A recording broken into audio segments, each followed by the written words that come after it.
하나님 말씀 마가복음 10장 35절부터 45절 말씀까지 제가 먼저 한 절 읽고 여러분들이 다음 읽고 교독토록 하겠습니다. 신약성경 72쪽입니다. 마가복음 10장 35절 말씀.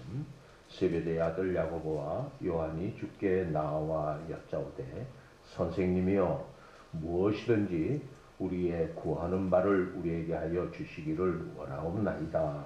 이르시되 너희에게 무엇을 하여 주시기를 원하느냐. 여짜오되 주의 영광 중에서 우리를 하나는 주의 우편에 하나는 좌편에 앉게 하여 주옵소서. 예수께서 가라사대 너희 구하는 것을 너희가 알지 못하는도다. 너희가 나의 마시는 잔을 마시며 나의 받는 세례를 받을 수 있느냐. 저희가 말하되 할 수 있나이다. 예수께서 이르시되 너희가 나의 마시는 잔을 마시며 나의 받는 세례를 받으려니와 내 좌우편에 앉는 것은 나의 줄 것이 아니라 누구를 위하여 예비되었든지 그들이 얻을 것이니라. 열 제자가 듣고 야고보와 요한에 대하여 분이 여기거늘 예수께서 불러다가 이르시되 이방인의 소위 주권자들이 저희를 임의로 주관하고 그 대인들이 저희에게 권세를 부리는 줄을 너희가 알거니와. 너희 중에는 그렇지 아니하니 너희 중에 누구든지 크고자 하는 자는 너희를 섬기는 자가 되고 너희 중에 누구든지 으뜸이 되고자 하는 자는 모든 사람의 종이 되어야 하리라. 다 같이 인자에 온 것은 섬김을 받으려 함이 아니라 도리어 섬기려 하고 자기 목숨을 많은 사람의 대성물로 주려 함이니라. 아멘. 복된 말씀으로 오늘도 시작을 합니다. 이 말씀이 다시 한번 하나님 나라의 천국 백성으로 살아야 가야 하는 삶의 모습인 줄 알고 이 시간 우리가 배우게 하여 주시고 깨닫게 하여 주시고 그 삶으로 우리가 다시 돌아갈 수 있도록 이 시간 말씀의 권능으로 역사하여 주셔서 우리의 마음과 우리의 생각과 우리의 행동이 하나님의 말씀 앞에 순종케 하여 주시옵소서. 귀한 말씀을 들을 때에 이 시간 하나님이 친히 임재하여 주셔서 우리와 함께하여 주시고 우리가 말씀을 듣는 순간순간마다 성령께서 역사하여 주시옵소서. 예수님의 이름으로 감사하며 기도하옵나이다. 아멘. 참 많이 들었던 성경 말씀이죠. 누구든지 으뜸이 되고자 하는 자는 모든 사람의 종이 되어야 된다. 알면서도 우리가 지키지 못하고 행하지 못하는 겁니다. 무엇이든지 우리가 구하는 것을 그대로 받을 수 있게 해주세요 하고 예수님께 요청했어요. 그게 지금 우리들의 모습과 똑같은 모습입니다. 내가 살면서 이런 모습, 이런 거로 살고 내가 무엇이든지 구하는 대로 다 얻게 해주세요. 그렇기 때문에 예수 믿으려고 교회에 나왔어요. 그런데 예수님의 답변은 전혀 다른 답변을 하시래요. 예수님의 답변은 우리가 원하는 대로 다 준다고 하셨잖아요 하고 우리가 예수님 앞에 반항해봤자 소용없는 말이에요. 우리들이 구하는 대로 다 주겠다는 뜻이 뭘까요? 우리가 원하는 대로 하나님이 다 들어주시겠다는 그 뜻이 뭘까라고 하는 겁니다. 만약에 우리 속여 오른 대로 내가 구하는 대로 다 주세요 하고 요청했다면 이 땅에 살아남을 사람 하나도 없을 거예요. 그쵸? 아마 여러분들 중에 이 왼수 덩어리 같은 사람이 제가 인 사람도 있을 겁니다. 한 목사 왼수 덩어리야. 왜 우리 교회에 와가지고 이렇게 됐냐고 아직도 거기에서 벗어나지 못하고 계신 분이에요. 그래서 참 안타까운 것은 아직도 제 전임자의 그 사모님을 그리워하고 있는 분들이 있는 모습을 볼 때 참 마음으로 안타까워요. 물론 인간적으로는 그리워할 수 있어요. 그러나 우리가 정확히 알아야 되는 것은 연흥교회가 지금 이와 같이 망가지게 된 가장 머리에 있는 분이 바로 그분입니다. 우리가 그런 것을 알고 있다면 오히려 그분의 영혼을 위해서 기도해 줘야 돼. 그분이 그리워할 것이 아니라 기도를 해줘야 돼. 그런데 그립대요. 그래서 인간적으로는 그리워할 수 있겠다. 네, 그렇구나. 안타까운 일이 한두 개가 아닙니다.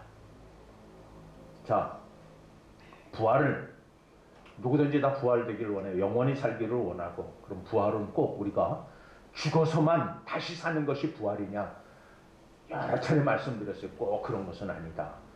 부활은 두 가지가 있는데, 하나는 우리의 육체가 죽어 흙으로 돌아간 뒤에 주님이 다시 이 땅에 오시는 날 다시 부활하는 부활이 있고, 또 하나는 지금 우리가 현 시대 이렇게 살고 있으며 육신을 입고 있으면서 내 안에 예수 그리스도가 살아 역사하심으로 우리의 옛 자아가 죽고 이제는 예수 그리스도와 함께 다시 부활하여 참 그리스도인 새로운 피조물로서의 부활이 있다. 두 가지를 말씀을 드렸어요. 그러면 첫 번째 것만 중요하고 두 번째 건 중요하지 않을까? 아니요. 우리가 살아있는 동안에는 이 두 가지가 다 중요합니다. 어떤 것 하나 어느 게 더 중요하고 어떤 게 덜 중요하고가 없어요. 둘 다 똑같습니다. 그래서 우리가 이 땅에 사는 동안 우리가 거듭나지 아니하면 결코 우리는 부활한 하나님의 자녀가 될 수 없다는 것을 성경은 우리에게 증거하고 계셔요. 우리나라에 처음 기독교가 들어오고 교회가 세워졌을 때 교회는 사람들에게 배척당했습니다. 서양 귀신이라고 하는 것을 뒤집어씌워서 길거리 지나가다 저 서양 귀신 지나간다고 몽둥이 찜질을 당했던 때가 있었어요. 오물 투척을 받을 때가 있었어요. 지금 그런 일을 일하면 큰일 나죠. 지금은 당장 그랬다가는 난리 날 겁니다. 근데 그 당시에는 그런 게 허용이 됐어요. 지나가는 안악들의 머리채를 잡아가지고 이 서양 귀신의 귀신 들린 여자라고 막 흔들어대고 욕을 하고 막 그랬댔어요. 그런 거에 비하면 우리는 지금 이제는 교회 가는 게 부끄러울 정도로 성경 찬송도 안 들고 다녀요. 다 고이고이 모셔놨어요. 하나는 교회다, 하나는 집이다. 그래서 길거리 갈 때 저 사람이 교회 가는 사람인지 어디 가는 사람인지 이제는 왜? 예수 믿는 것이 하나의 그냥 문화생활, 문화센터 가는 것이 되어버렸기 때문에 예수 믿는다고 얘기할 수가 없는 사람들이 되고 마른 겁니다. 어쨌든 옛날에는 그렇게 배척당하고 혹은 교회를 이용해서 뭔가 좀 얻어보고자 챙겨보고자 하는 사람들이 모여들었던 때가 있었습니다. 그때는 교회는 힘도 없고요. 가진 것도 없었습니다. 그런데 그렇게 교회를 찾아오는 사람들이 뭔가 얻으려고 하는 사람들이 왔다가 교회의 말씀을 듣고 또 교회에서 이렇게 처음 예수 믿으면서 하나님의 만난 부활한 사람들의 모습을 보면서 그들의 삶이 바뀌고 변화되기 시작했어요. 그래서 찾아오는 사람들을 헌신적으로 섬기기 시작합니다. 우리 교회에 오셨냐? 형제님, 남의 집 하인인데도 불구하고 형제님 어서 오세요. 받들어 섬겼어요. 자기 집에 돌아가면 그 집 하인이에요. 그런데 교회만 오면 받들어 섬겼어. 기분 좋잖아요. 그렇죠? 그리고 뜨거운 사랑으로 그들을 돌보아 주었습니다. 한국 교회의 역사를 읽다 보면요, 정말 숨이 막힐 정도로 감동적인 사건들이 참 많이 있습니다. 또 그러한 감동적인 사건 뒤에는 그 감동적인 사건의 주인공들이 살았던 삶의 모습들이 그려진 모습을 볼 때 얼마나 한쪽으로는 감사하고 또 다른 한쪽으로는 부끄러운지 몰라요. 얼마나 부끄러워. 우리가 지금 부끄러운 신앙생활을 하고 있구나. 언젠가 한번 말씀드린 적이 있어요. 이런 이야기하죠. 우리 교회 초대 교회 목사 중에 최홍종이라는 목사님이 계십니다. 이분은 전라도 광주에서 처음으로 예수 믿고 세례받은 사람이었죠. 광주교회 최초 장로고 광주 출신 최초의 목사입니다. 그는 원래 깡패였습니다. 깡패. 옛날에 망난이라고 그랬죠. 깡패라는 말은 일제시대 때도 온 말이고 그 전만 하더라도 망나니들이었어요. 동네 망나니. 저도 망나니 소리 듣고 컸어요. 저는 그런 깡패 망나니가 아니라 하도 장난꾸러기가 돼가지고 뭐 가는 데마다 하여튼 뭐 사건 사고가 끊이질 않을 정도로 얼마나 말씀. 우리 큰 놈도 닮아가지고 가는 데마다 하여튼 그냥 그 쫓아다니면서 말리느냐고 정신없이 키웠는데 지금에 와서는 사고는커녕 오히려 너무 또 안 움직여서 또 문제가 돼요. 자, 어쨌든 아주 유명한 망나니 깡패였었는데요. 광주의 선교사라는 분이 이렇게 들어오게 되니까는 요 서양 귀신 요걸 이용해서 내가 한번 한몫 좀 챙겨봐야 되겠다 생각을 한 겁니다. 그리고 그 선교사 집에 어깨 힘주고 하고서는 또 쫙 내리깔고 드나들기 시작합니다. 뭐 없습니까? 그러다가 우연찮게 알게 된 것이 당시 의료 선교사로 광주에 내려와서 활동하던 포사이드라고 하는 선교사님을 만나게 됩니다. 이분이 광주에 내려와서 활동하는 모습을 보면서 광주 동네 여것저것 이제 가방을 들고 이게 진료하러 가야 될 거 아닙니까? 그 기간 내자가 된 겁니다.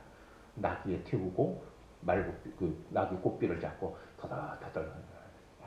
다른 사람들이 볼 때 이 서양 사람이 이렇게 우리 그 갓을 쓰고 그러니까 얼마나 우스꽝스럽습니까? 막 뭐라고 그러면 자식들 말이야 어깨 한번 탁 주면은 놀리던 동네 꼬마들이 그냥 지가지고 팍 아주 의시되면서 이렇게 된다. 그러던 어느 날이었어요. 구걸하는 거지를 만났는데 가만히 보니까 이건 거지가 아니에요. 나병 환자예요. 그것도 나병 상태가 얼마나 힘든지 제대로 걷지도 못해요. 이 나귀 고삐를 잡고 가다가 이 최홍종 이 깡패가 순간 흠칫합니다. 왜? 그 당시 몬둥이병에 걸린, 죄송합니다. 이거 방송으로 나가면 이거 좋고 이거 장애 무시했다고 그러는데 그 당시에는 그렇게 문둥이라고 불렀어요. 이 몬둥병에 걸린 이 사람들을 보면 어떻게 했습니까? 다 쫓아버렸어요. 근처도 못 오게 하고. 근데 이건 말 타고 가다 앞에 나타났으니까 그러지도 못하고 의식적으로 피합니다. 그런데 말을 타고 가던 선교사가 내립니다. 그리고 그 거지를 흡수하더니 자기 말에 태우고 그리고 자기가 고삐를 잡고 가면서 병원을 가게 됩니다. 멀찌감치 뒤떨어져서 이 모습을 최홍종 깡패가 쳐다보고 있습니다. 광주에 도착하자 이 나병 환자를 그 당시 병원에 입원시킵니다. 문제가 생겼어요. 당시 병원에 있던 많은 환자들이 데모를 하는 겁니다. 절대 이 병원에 나병 환자 들어와서는 안 된다. 절대 안 된다. 난리 법석도 그런 난리가 없었어. 그래서 그 병원을 들어가지 못합니다. 할 수 없이 이 포사이드 선교사님은 이 나병에 걸린 이 여인을 마침 그 근처에 있는 조그만 토굴 속에 그곳에 이제 데려다 놓게 됩니다. 근데 제대로 걷지 못하는 이 나병에 걸린 이 여인을 이 포사이드 선교사님은요 이렇게 행합니다. 하나도 꺼리낌 없이 냄새나고 진물이 나고 정말 흉측할 정도로 이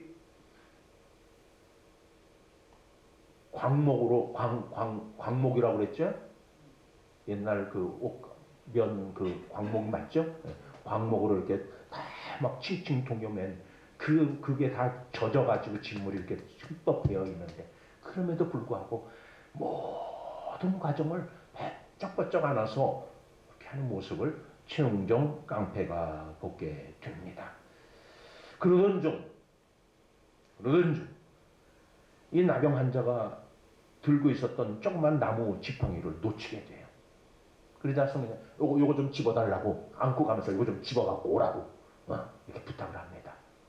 그런데 붙잡을까요? 안 붙잡을까요? 절대로 안 잡죠. 큰일 납니다. 안 잡는 거예요. 끝내 이 최영종 깡패는 그 지팡이를 붙잡을 수가 없었습니다. 그리고 그날 밤 집에 돌아와서 이 최영종 깡패는 고민이 시작됐습니다. 왜 저 서양 귀신을 하는데 나는 못하지? 왜 저 사람은 자기 동포도 아니고 나는 내 동포인데 왜 나는 못하지? 도대체 이유가 뭐야?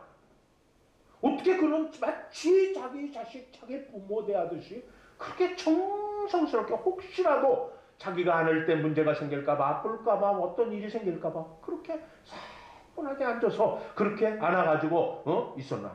도대체 저와 나 사이에 무엇이 다르길래 저 서양 귀신은 저렇게 하고 나는 왜 못하지? 이 고민이 밤새도록 합니다. 잠이 오질 않습니다. 끙끙끙끙거립니다. 그러다가 그는 이렇게 결론을 내리게 됩니다.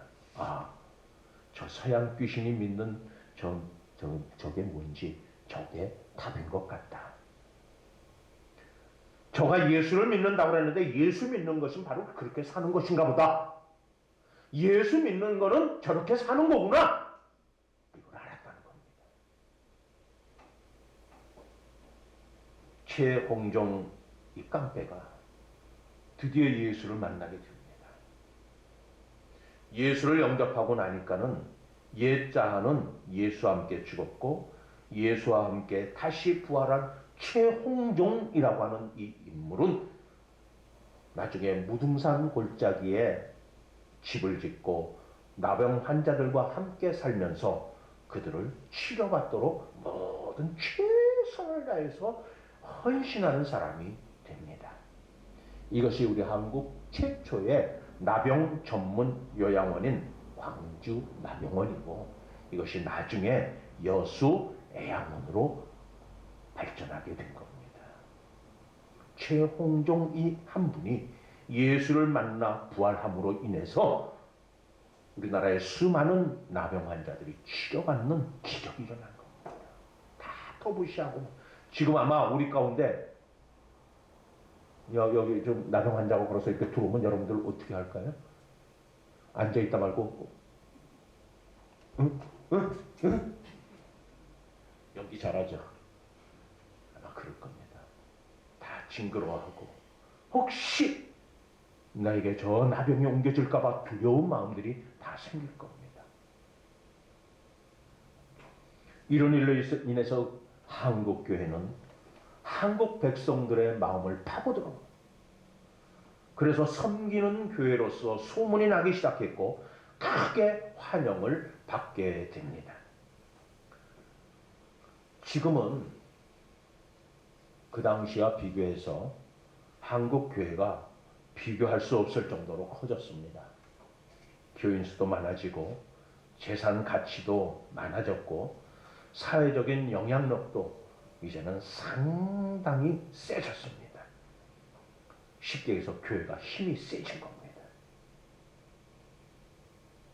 좀 얼빠진 친구 저 전모라고 하는 친구는 뭐 어느 당과 결별하겠다. 내가 국회의원도 시켜줄 수 있고 뭐도 할 수 있고 큰 소리 뻥뻥 치는 이런 이 쓸데없는 이런 짓을 지금 하고 있는 겁니다. 그래서 17일자로 결별했다. 17일 내일이죠.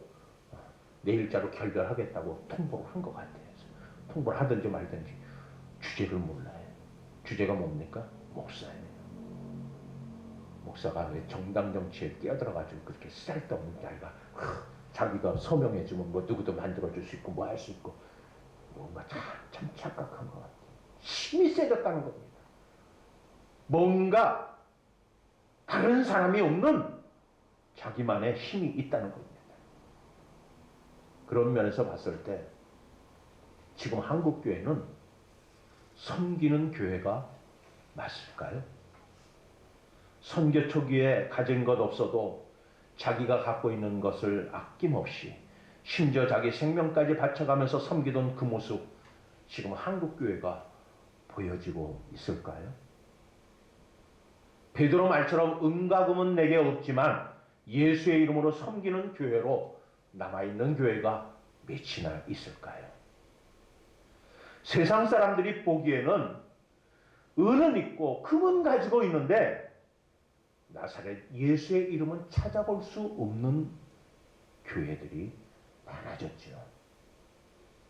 과연 지금 한국 교회가 성도들을 섬기고 이웃들을 섬기고 세상을 올바로 섬기는 모습을 가지고 있을까요? 아니 더 근본적으로 지금 교회가 하나님을 제대로 섬기고 있을까요? 만약에 그렇지 못하다면 왜 이렇게 됐을까요? 지난 교회 역사에서는 그렇게 했던 교회들이 지금 우리는 왜 이렇게 되었을까요? 예수님께서 친히 오늘의 본문의 말씀으로 답을 주셨습니다. 섬기기 위해서는 섬기는 자리에 있어야 했는데 남의 발을 씻어주려면 남의 발 아래에 있어야 했는데 남의 위에 있으면서 발을 씻기는 신용들만 하고 있으니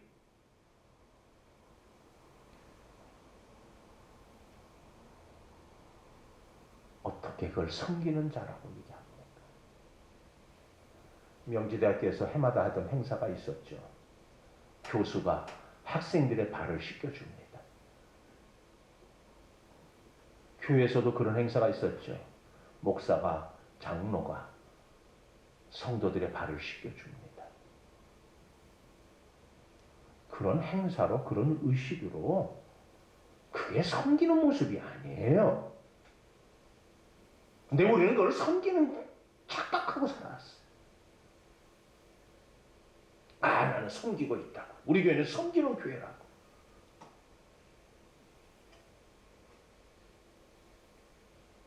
남을 섬기기 위해서는 과연 섬길 수 있는 자리가 어디냐를 우리가 분명히 알아야 됩니다. 섬김의 자리가 어디일까? 우리가 하나님을 섬긴다 하면서 우리는 진짜 하나님 섬기고 있을까요? 진짜 하나님 섬기는 사람들입니까? 하나님 섬김이 맞습니까? 언젠간 저는 오늘 이 설교를 준비하면서 그런 생각을 해봤어요. 우리 성도들이 한 목사 섬긴다고 언젠가 한번 얘기한 적이 있는데 우리 성도들이 한 목사 진짜 섬기고 있는 건가? 진짜 섬긴다면 이 예배당, 이 예배드리는 이 장소에 들어와서는 절대 잡담하지 말고 조용히 하고 예배를 위해서 기도 준비하세요. 떠들고 얘기하고 대화 나눌 게 있으면 저 밖에 나가서 하세요. 하고 얘기했는데 얼마나 한 목사가 개떡같이 여겨지고 목사같이 여겨지지 않으면은 몇 달을 그렇게 두고두고 얘기해도 너는 떠들어라. 나는 내가 떠들고 싶은 대로 이 안에서 떠들겠다. 심지어 오늘 아침 보니까 우리 집사람도 같이 그 여기 편성을 해서 하고 있어요. 얼마나 한 목사를 너무 잘 섬겨서 그렇죠.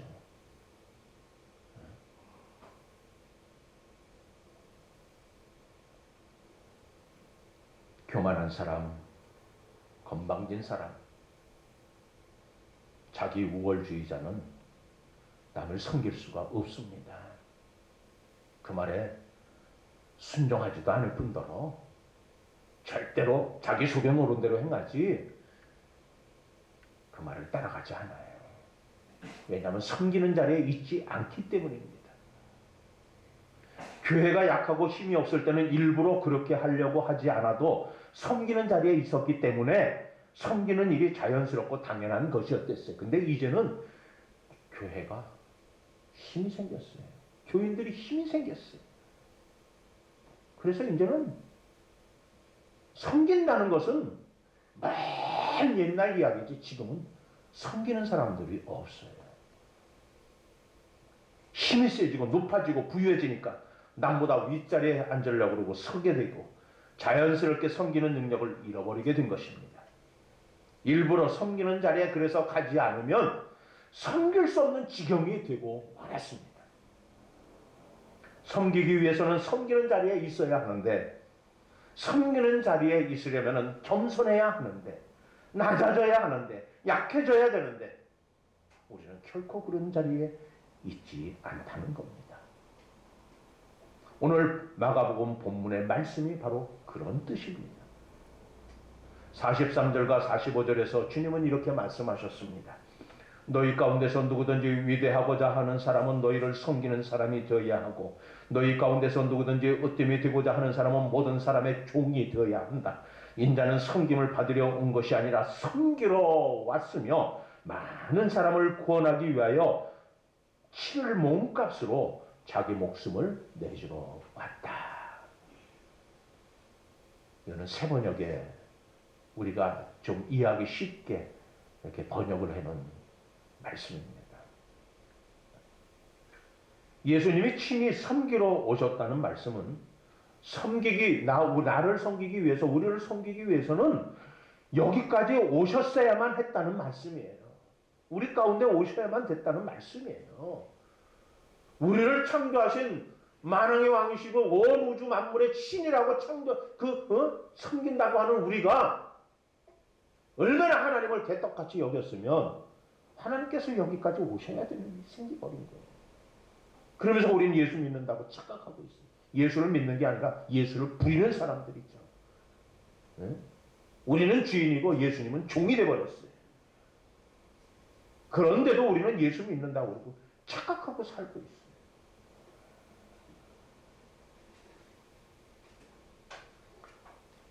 우리에게 오시지 않고서는, 낮아지시어 우리의 가운데 내려오지 않으시고서는 우리를 섬길 수 있는 방법이 없었기 때문입니다.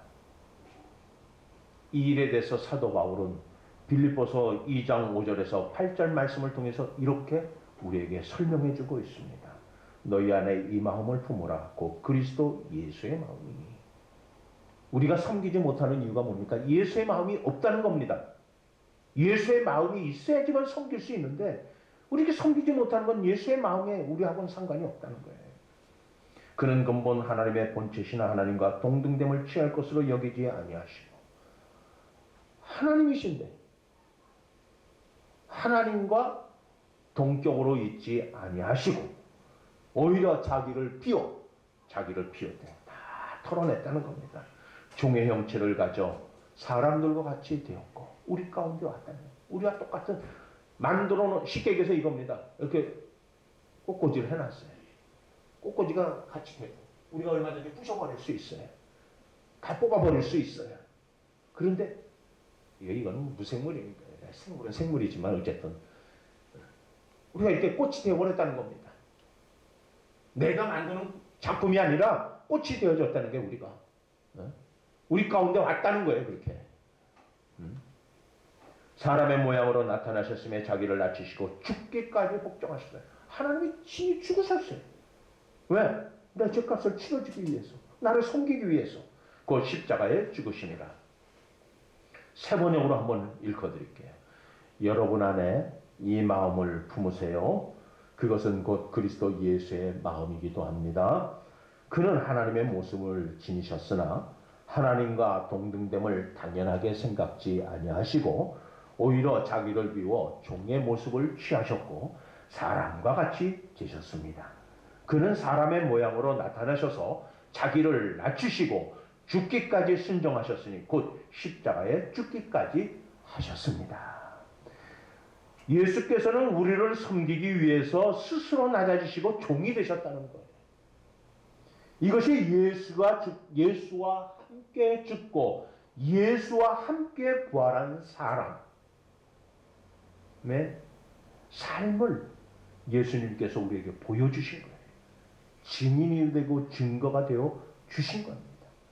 즉 예수님께서 예수와 같은 마음을 우리가 품기를 원한다면 예수님과 함께 내 속에 있는 모든 성질머리, 잘난 척하는 거, 교만한 거, 남을 깔보고 무시하고 함부로 대하고 하는 이 모든 것들을 다 죽이라는 겁니다. 죽고 이제는 예수의 마음을 가지고 다시 부활하라는 겁니다. 예수님은 남을 나보다 낮게 여기고, 이 마음을 가져가는 겁니다. 여기서 우리가 좀 깊이 생각해야 될 게 하나가 있습니다. 내려가야 한다는 건 알겠는데, 저 바닥까지 내려가야 된다는 건 알겠는데, 어떻게 내려가야 될까요?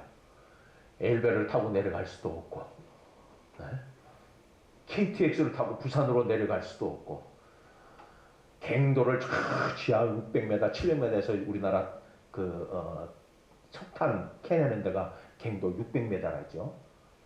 그런 데까지 내려가면 숨이 꿀꺽 막히고 하는데, 어떻게 내려갈까요?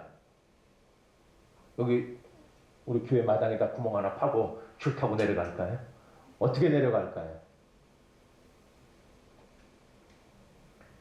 예수님처럼 다 버리고 다 포기하고 내려가야만 한다는 거 알기는 알겠는데 뭐냐는 겁니다. 이거는요, 내 지위도, 학문도, 재산도 다 버려야만 섬길 수 있을까? 그게 내려가는 걸까?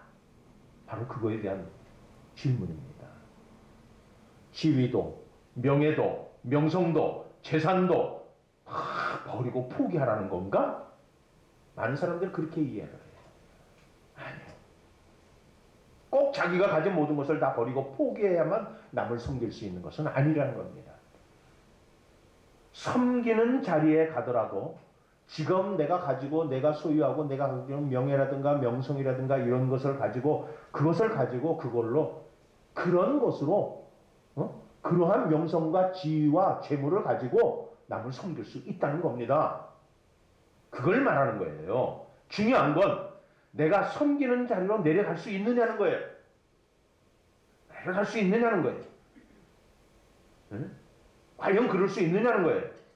내 마음속에 우월감이 있어요. 내가 너보다 그래도 더 많이 오래 살았어.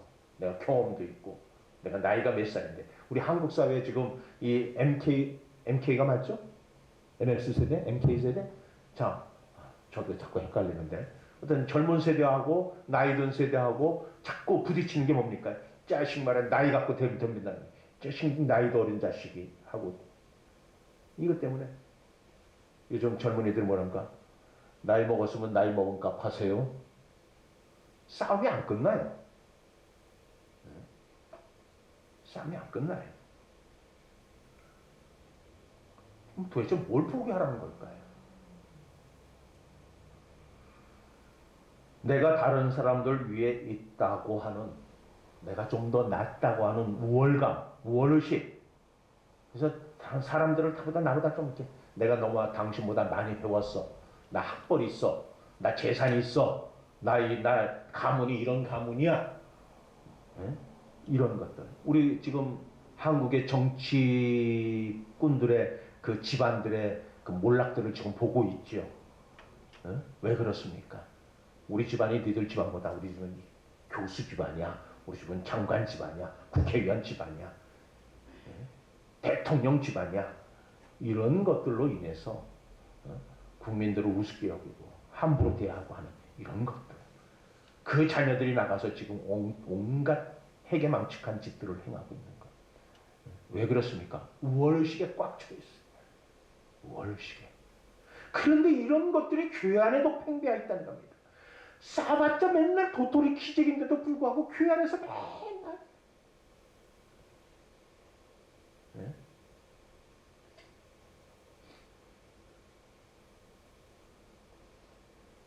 다른 사람 가르치려고 들고, 지배하려고 들고, 다스리려고 들고, 심지어는 섬기라고 그랬더니 동정하는 마음으로 행하면서 나는 섬긴다.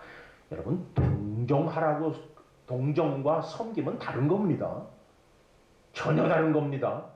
동정이라는 건 내가 높은 날, 그래, 알았어. 제가 전에 노예에 있을 때 그 조폭 목사하고 싸울 때 얘기입니다. 그 청와대 출신, 경호원 출신이 목회자가 돼서 대구에서 목회하고 있는데, 그 딸이 아마 그 충청도 어디에서 살고 있었던가 봐요. 근데 충청도에서 우리가 노예를 할 때인데 그 딸이 그래도 아버지가 오셨다고 해서 찾아왔어요. 그러니까 저희 딸입니다고 딱 소개했어요. 그러니까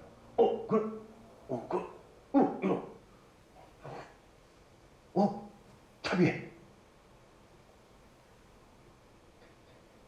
가끔 보면 그런 분들이 있어요. 얼마? 뭐 줄까? 그래서 이 족복 목사한테 대구 경무원 출신 목사가 절절절절절 예.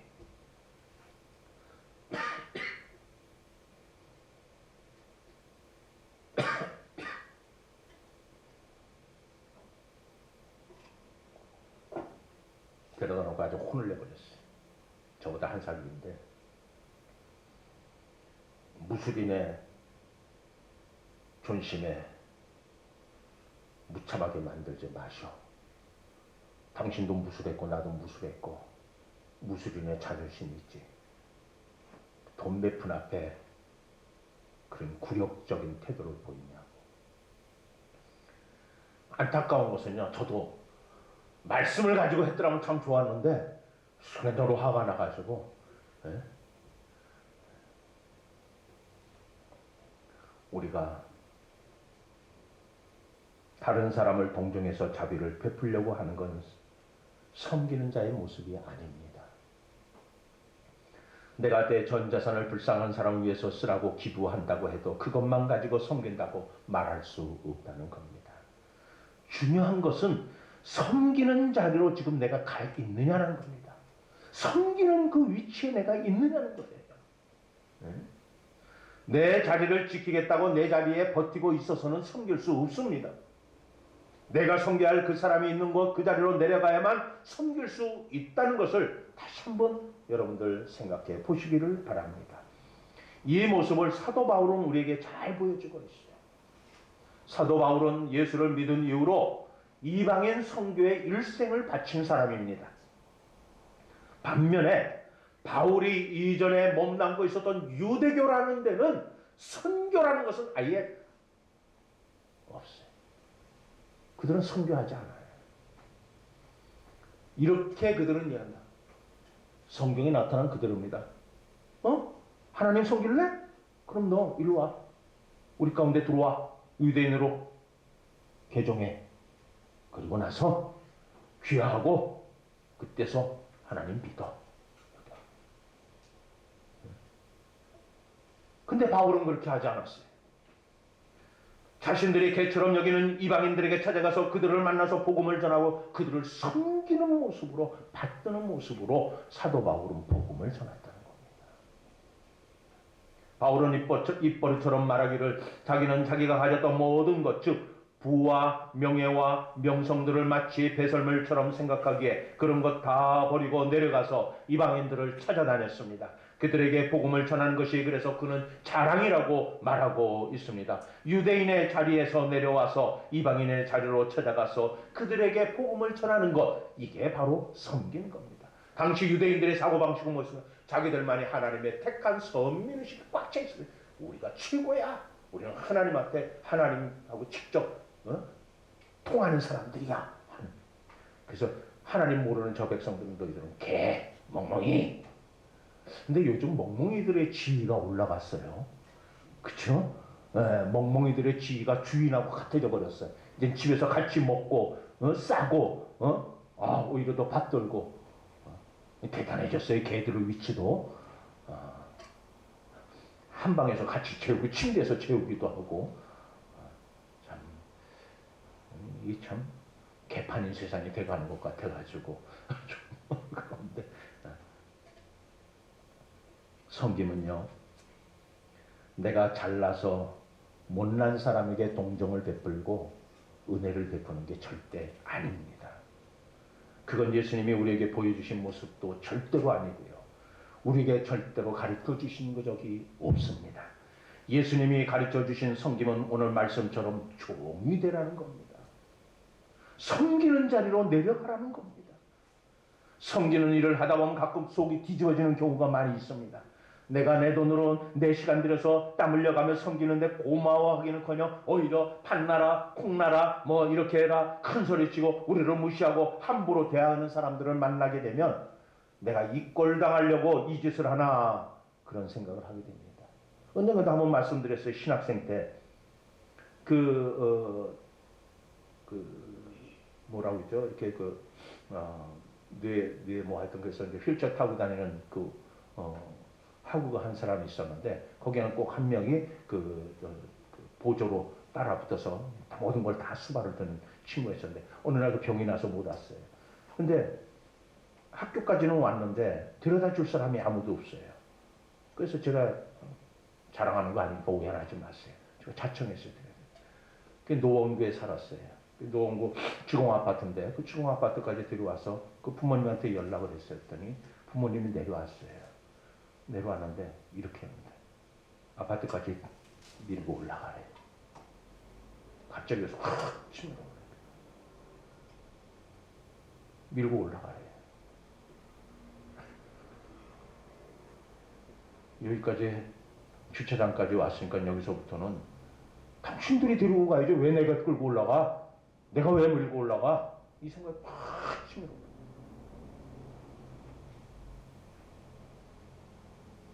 그러면서 주님 참게 하소서. 참아라. 참아라. 참나무가 그랬대죠. 참아라. 참아라. 그리고 12층까지 예배 타고 올라가서 또 올라가니까는 맨 통로잖아요. 맨 끝에 1호인가 또 그치. 그랬더니 집안까지 안아서 데려다 줘요. 올라오는데 참아라. 참나무가 참으라고 했다. 참아라. 안아서 그의 방에 침대에 갖다 눕히고 근데 나오는데 미안해요. 고마워요. 그 말 한마디 하면 뭐가 덧납니까? 벌써 나오는데 문은 쾅 하고 닫아버려. 하고 또 올라와.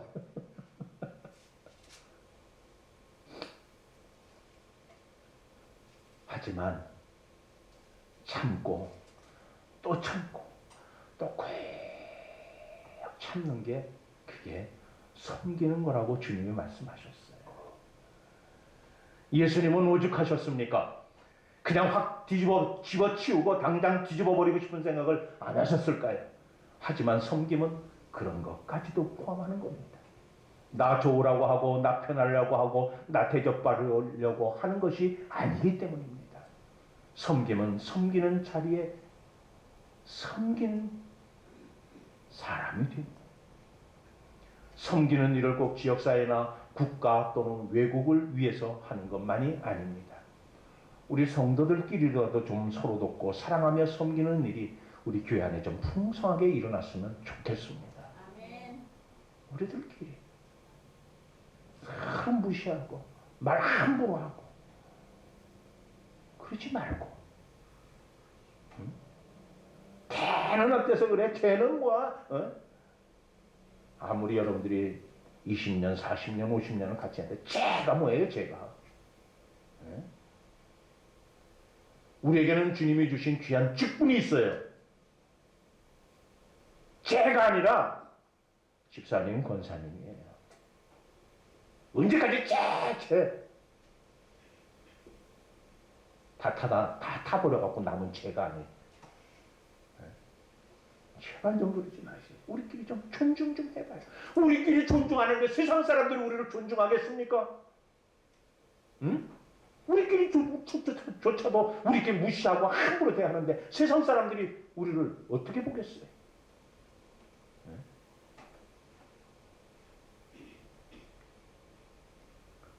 몸이 아픈 성도에게 아휴, 기도하면서 그래 얼마나 힘들까?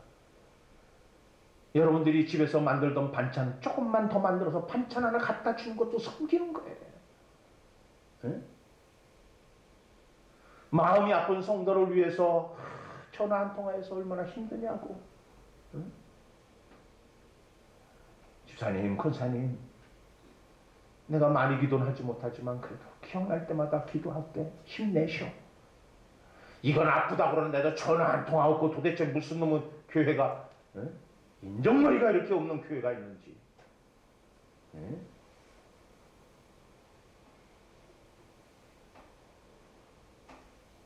할 일이 얼마나 많이 있는데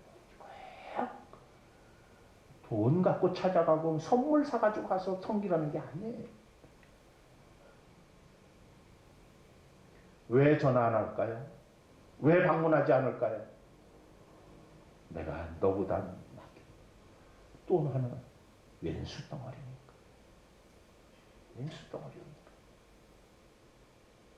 큰 일이건 작은 일이건 간에 꾸준하게 해보시기 바랍니다. 내가 섬길 일이 무엇일까 찾아내서 하는 것이 중요합니다. 내가 섬겨야 할 자리가 어딘지 찾아서 그 자리로 찾아가는 것이 소중한 일입니다. 무엇보다 교만한 마음을 버리시기 바랍니다. 다른 사람을 인정하고 존중하는 자세가 우리에게 필요합니다. 그 누구도 무시하거나 함부로 대하지 마시기를 바랍니다. 아무리 옷차림이 허름하고 그 사람이 살아온 과정이 험하고 아무리 생김새가 촌스럽고 가진 것이 없고 배운 것이 없고 학벌이 낮다고 그 어떠한 이유로도 남을 내려다보고 함부로 대하는 건 예수님께 그렇게 하는 것입니다. 예수님께 하는 짓이에요. 그거는 내 말 한마디 한마디가 함부로 하고 함부로 내뱉고 함부로 흉보고 비판하고 비난하고 욕하는 건 예수님한테 하는 거예요. 그래가지고 내가 예수 믿는 사람이라고 말할 수 없는 겁니다. 예수님을 무시하고 함부로 대하면서 어떻게 예수 믿는다고 말할 수 있느냐는 거예요. 야고보서는 그렇게 하는 사람들을 범법자다. 심판을 면할 수 없다.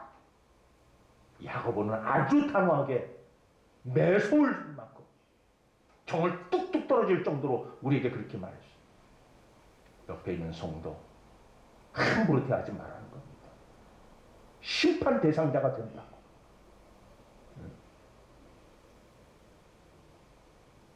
비난하고 비웃고 함부로 하지 말라는 거예요. 그래서 무엇보다 가장 중요한 섬김은 우리가 섬김의 자리로 지금 내려가느냐라고 하는 겁니다. 이 사람은 초등학교밖에 안 나왔고 나는 박사예요. 그런데 초등학교 나온 사람밖에 안 나온 사람이 말을 얼마나 잘하는지 몰라요. 기가 막히게 잘해요. 박사보다 더 똑똑해요. 그럼에도 불구하고 박사가 이해하고 섬길 줄 아는 자세. 그게 우리들이 가져야 될 자세라는 겁니다. 언젠가도 한번 말씀해 제가 자라난 모교회 그 장로님 한 분 군대에 있을 때 서울에서 생활할 때인데 어느 교회냐 내가 다니는 교회 다녔을 때 진짜 신길동에서부터 열심히 서울 와서 정착한 게 신길동인데 거기서부터 열심히 이 대학까지 다녔어요. 그러다 이제 장로가 됐어요. 그런데 그냥 말꼬리를 잡고 꼭 거기다 자기 말을 한마디씩 꼭 자기 속은 오른 대로 한마디씩 갖다 덮어버려요. 참다 못해 한 작년인가요? 재작년인가? 한 번은 얘기했어요. 장로님, 왜 그렇게 말을 그렇게 해? 왜 그렇게 꼭 말꼬리를 묶고 왜 그렇게 꼭 자기 저기를 올려? 무시당할까봐. 누가 무시를 해? 무시를 하기는. 아무리 고등학교밖에 안 나왔어도 교회에서 다 장로님이라고 그러지 않냐고. 누가 무시를 하냐고.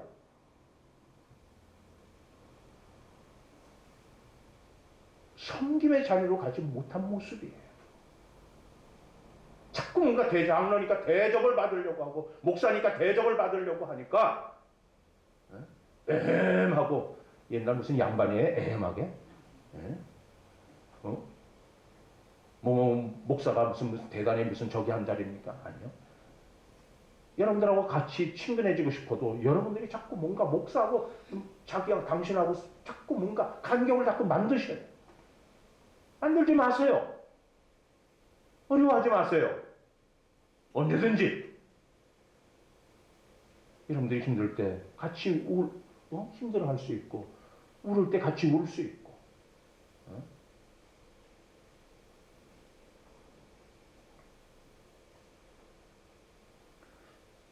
근데요, 섬김 중에서 가장 중요한 섬김이 있습니다. 제1우선주의 섬김이 있습니다. 이 섬김은 얼마나 중요한가 하면 우리의 생명과도 같은 섬김입니다. 그는 하나님을 섬기는 일입니다. 하나님을 섬기는 일. 너무나 당연한 일인 것 같지만 사실 생각해보면 그게 잘 되지 않습니다. 우리는 하나님 앞에서 오히려 섬김을 받으려 할 때가 많이 있다는 겁니다. 아까도 말씀을 드린 것처럼 하나님에게 하나님 나 섬기세요. 배짱 부리고 있어요. 우리가 너무 심해. 갈수록 심해져요. 하나님이 여러분들의 종입니까? 근데 하나님 앞에 배짱을 부려요. 하나님 앞에서조차 교만하고 건방진 기독교인들이 의외로 대한민국에 많아졌습니다. 마치 하나님을 종부리듯이 하는 사람들이 많아졌다는 겁니다. 하나님께 이건 내놔라 저건 내놔라 하는 사람들. 하나님 말씀은 콧등으로도 안 짚고 들으면서도 자기가 바라고 원하는 것은 좀 해줬으면 좋겠다라고 바라는 사람들. 자기 뜻대로 이루어달라고 우기는 사람들. 참 여러 종류의 기독교인들이 있습니다. 기독교인이라는 뜻은 무슨 뜻입니까? 기독교인이라는 뜻이 무슨 뜻입니까? 하나님을 섬기는 일을 하는 사람들이에요. 하나님을 섬기는 이 하나님을 예배하는 사람들이라는 뜻이에요. 섬긴다는 건 예배한다는 거예요. 근데 예배하러 오는데 어떤 모습으로 옵니까?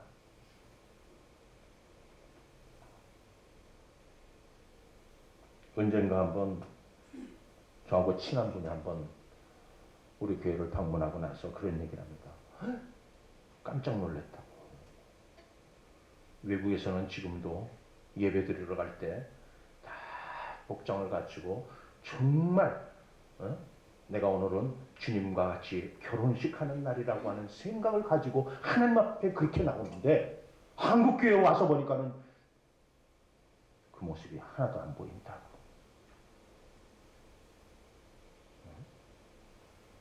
언제부터 한국 교회가 이렇게 바뀌고 변화되었냐고. 하나님 앞에 나오는데 어떻게 이런 모습으로 나올 수 있느냐고 막 흥분했어요.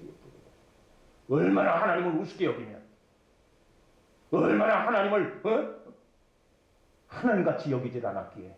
사람 앞에 갈 때도 그렇게 나가질 않는데 하나님 앞에 나오면서 그렇게 나오고 있다니 이건 말도 안 되는, 이 한국교회가 이렇게 변하고 바뀌고 이렇게 건방져졌냐고 막 흥분해서 하는 얘기를 들었어요.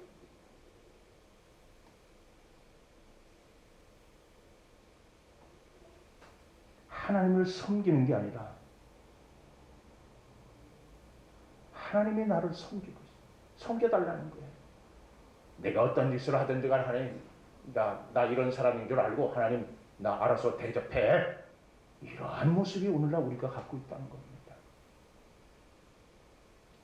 하나님이 내 말을 잘 듣고 잘 순종해서 내가 바라고 원하는 것 해달라고 하는 게 우리들의 신앙이 되고 말았습니다.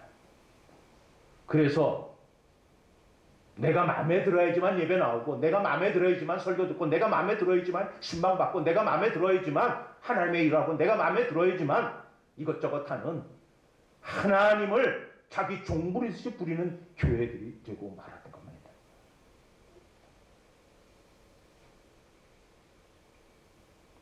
하나님을 섬긴다는 겁니다. 내가 마음에 들든 안 들든 간에 가족 일로 인해서 내가 가지 않은 그거로 인해서 문제가 생길 수 있는 복잡 미묘한 그런 얽히고 설킨 모든 것들로 인해 판단이 어려울 때에도 만사 제쳐놓고 하나님 앞에 달려나와 예배하는 자를 말하는 겁니다. 예배하는 걸 말해요. 당연한 거예요. 이게 하나님이고 이게 기독교인이라는 사람들이 행해야 되는 하나님을 섬기는 모습이에요. 근데 우리는 하나님을 마치 하나님 앞에 예배하는 걸 선심 쓰듯이 했다. 내가 한번 인심 썼다. 이런 식으로 우리가 예배를 드리고 있는 모습이 되고 말았다는 겁니다. 내가 교회를 위해서 섬기고 봉사하는 것이 맞는데 교회가 나를 위해서 뭘 해줘야 된다고 생각하고 있다는 겁니다. 교회가 나를 위해서 뭘 해줘야 된다고 생각하는 건 그건 손님들이나 하는 짓인데 하나님의 백성이며 그 자신이 교회인 기독교인들이 그런 생각을 하고 있다는 것은 나는 기독교인이 아니다. 스스로 세상의 교인들 앞에 자신을 증명해 보이는 일들이라는 겁니다.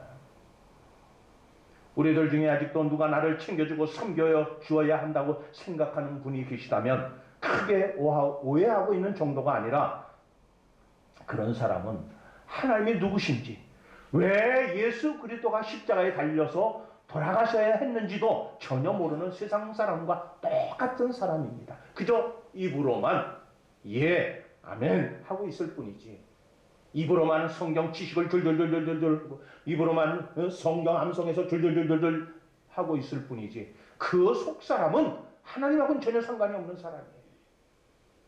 하나님과 전혀 상관없는 사람이에요. 정치꾼들이 이제 맨날 그들이 한 얘기가 뭡니까? 국민을 위해서. 여러분들 중에 진짜 그 말이 국민을 위해서 그런다 믿는 사람 한번 손 들어보세요. 하나도 안 믿죠? 네. 입에 발린, 사탕 발린 소리들이. 무슨 국민을 위해서요? 자기 영달을 위해서 그러죠. 똑같습니다. 우리들이 주여 믿습니다 하면 할렐루야 하고, 그럼 뭐합니까? 속으로는 나의 영달을 위해서 주여 아멘 할렐루야 했을 뿐인데.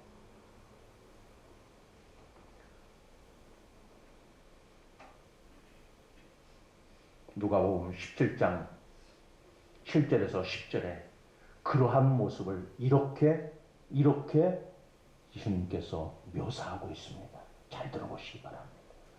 너희 가운데서 누구에게 밭을 갈거나 양을 치는 종이 있다고 하자. 그 종이 열심히 뼈 빠지게 수고하고 애쓰고 일을 하고 돌아와. 어서 와라. 식탁에 앉아라. 라고 말할 주인이 누가 있겠습니까? 오히려 그에게 말하기를 너는 내가 먹을 것을 준비하여라. 그리고 내가 먹고 마시는 동안에 너는 허리를 동이고 시중을 들어라. 그런 다음에야 먹고 마셔라 하지 않겠느냐. 그 종이 명령한 대로 하였다고 해서 주인이 그러면 그 종에게 고마워 하겠느냐. 이와 같이 너희들도 명령받은 대로 다 하고 나서 우리는 쓸모없는 종입니다. 우리는 마땅히 해야 할 일을 하였을 뿐입니다. 하여라. 이 말씀의 뜻이 뭐예요? 밭에서 농사 짓고 열심히 일하고 집에 돌아가는데 주인이 그래 수고했어 이리 와 우리랑 같이 식탁에서 밥 먹자. 그럴 주인 하나도 없다는 겁니다. 오히려 주인이 야 이제부터는 우리 먹을 밥 준비를 해. 그리고 우리가 밥 먹는 동안에 옆에서 다 시중들 준비를 다 하고 있고 우리가 식사를 마치고 난 뒤에 그 다음에 너 먹어. 그 뜻이에요. 우리가 하나님의 일을 하는데 내가 수고하고 애쓰고 했던가 하나님 나 수고했어요. 나 이제 좀 쉴만 할 것. 나 이제 쉬어야 될 것 같아. 착각하지 마세요. 어떻게 보면은 요즘 목사들이 얼마나 욕심이 많은지 아십니까? 정년을 70세로 교단에서 정해놨어요. 법으로, 헌법으로. 헌법을 바꾸자고 요청이 계속 노예마다. 왜? 80세까지 하자. 해달라는 얘기예요. 네? 80세까지. 한번 했으면 지켜야죠. 내가 개척해서 내가 부흥해서 내가 여기까지 이렇게 해서 이 많은 신자들이 모였는데 내가 이건 이제 포기할 수 없다는 겁니다. 이거 끝까지 내가 좀 갖고 갔으면 좋겠는데 90세까지 100세까지라도 그 마음은 원하고 있어요. 왜 이렇게 되었습니까? 무엇 때문에 이렇게 되었습니까? 섬김이 잘못되었어요. 좀 전에 말씀드렸던 주님이 우리에게 맡겼어요. 맡긴 것을 가지고 열심히 일을 해서 만큼 했으면 하나님의 것이에요. 자신의 것이 아니에요. 근데 마치 자기 것처럼 못 내려놓겠다는 건 포기 못하겠다. 그래서 합동적 교단을 탈퇴해가지고 이름도 없는 적은 교단으로 가는 목사들이 많아졌어요. 교회까지 다 끌고 가요. 저는 그렇게 원하지도 않았는데도 불구하고 저도 정년이 없는 교단으로 들어갔어요. 저도 내가 하고 싶을 때까지 하면 돼요. 제가 싫은 사람은 이거 빨리 갔으면 좋겠는데 그렇게 했지만 걱정하지 마세요. 저는 처음에 들어올 때 우리 합병위원회하고 약속한 게 있어요. 난 70세까지만 하겠다. 약속 지킵니다. 여러분들 미워하더라도 그때까지 참아주세요. 참아주세요.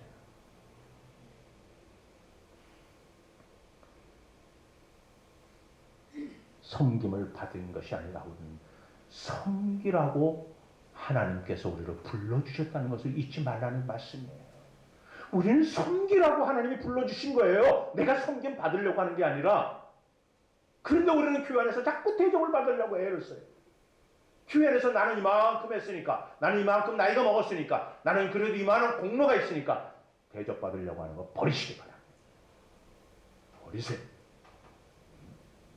눈말 맞다나 요즘은 90세, 100세까지도 많이 산대요.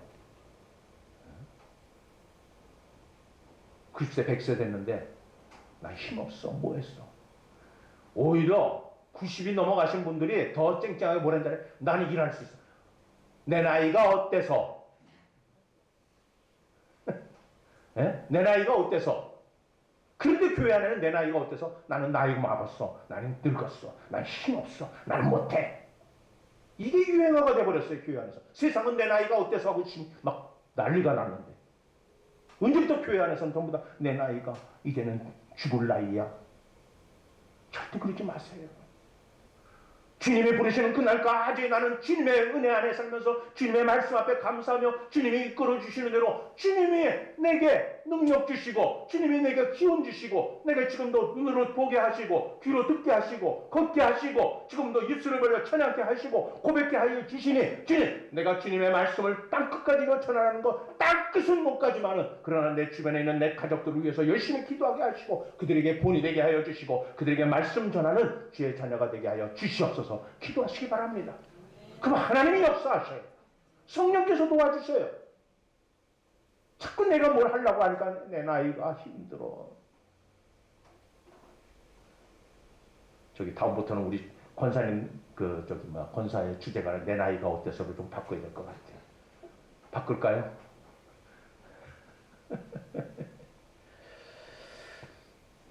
우리는 하나님을 섬기는 사람들입니다. 그냥 하나님을 섬기는 것이 아니라 예수와 함께 옛사람은 죽고 새로운 피조물 즉 예수와 함께 부활한 사람이라는 뜻입니다. 그래서 예수와 함께 부활한 사람이라면 당연히 하나님을 섬기기 위해서라도 섬기는 자리에 가야 하는 것이 성경적 삶입니다.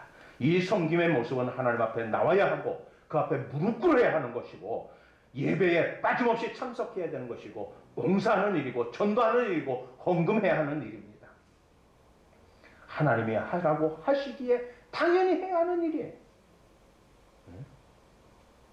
그렇지 않으면서 하나님의 백성이라고 말할 수 없다는 겁니다. 이것이 하나님을 섬기지 않으면서도 하나님을 믿는다고 말할 수 없다는 것입니다. 그것은 그냥 교회에 다니는 사람이지 예수와 함께 사는 사람이라고 말할 수 없습니다. 진심으로 하나님을 믿습니까? 물을 때 입으로만 예, 아멘 하는 것이 아니라 우리 마음가짐이 교만한 자리에서 내려오고 섬기는 자리로 가는 것, 남을 무시하고 함부로 여기는 마음을 버리고 남을 나보다 낮게 여기고 높이고 숨기는 것, 이것부터가 부활을 믿는 자로서의 삶의 시작이라는 겁니다. 섬기는 일은 그냥 하면 좋은, 안 해도 상관없는 일이 결코 아닙니다. 섬김은 그리스도인의 본질입니다. 핵심입니다. 그래서 예수 믿는 자는 반드시 예수와 함께 죄에 대해서 죽고 예수와 함께 부활한 성도의 당연한 삶, 이게 섬김의 삶입니다.